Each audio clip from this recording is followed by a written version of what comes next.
हज़रत इमाम शअबी रहमतुल्लाह अलैह फरमाते हैं कि सैयदना उमर फ़ारूक रज़ी अल्लाह तआला अन्हु के पास एक औरत आई और उसने आकर कहा, या अमीर अल-मोमिनीन, मेरे शौहर जैसा नेक आदमी शायद दुनिया में कोई नहीं होगा। वो दिन भर रोज़ा रखता है और रात भर इबादत करता रहता है। सैयदना उमर फ़ारूक रज़ी अल्लाह तआला अन्हु उस औरत की मंशा नहीं समझ पाए और कहा कि अल्लाह तुझे बरकत दे और तेरी मग़फ़िरत करे। नेक औरतें इसी तरह अपने शौहर की तारीफ़ करती हैं। सैयदना उमर फ़ारूक रज़ी अल्लाह तआला अन्हु की बात सुनकर वो औरत थोड़ी झिझकी और थोड़ी देर के बाद इजाज़त लेकर वापस जाने लगी। जब वो चली गई तो हज़रत काब बिन सौर वहाँ मौजूद थे।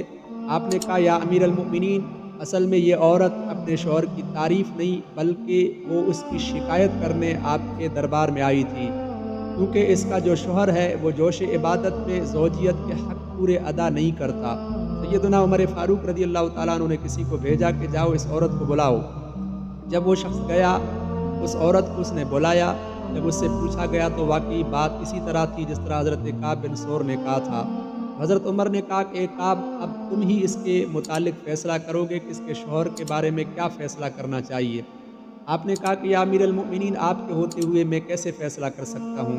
हज़रत अमीरुल मोमिनीन ने फ़रमाया कि तुम ही इसकी दुरुस्त मंशा समझे हो, अब तुम ही बेहतर फ़ैसला कर सकते हो। हज़रत काब बिन सौर ने कहा कि या अमीर अल-मोमिनीन, अल्लाह तबारक व तआला ने एक मुसलमान को एक वक़्त में 4 औरतों के साथ निकाह की इजाज़त दी है कि वो 4 बीवियाँ बैक वक़्त रख सकता है। तो अगर कोई मुसलमान 4 औरतों के साथ निकाह कर ले तो हर एक औरत की बारी चौथे दिन आएगी। तो इस तरह इसके शौहर को पाबंद किया जाए कि वो 3 दिन रोज़े रखे, 3 रात इबादत करे, लेकिन चौथी रात और चौथा दिन हर सूरत अपने बीवी के साथ रहे।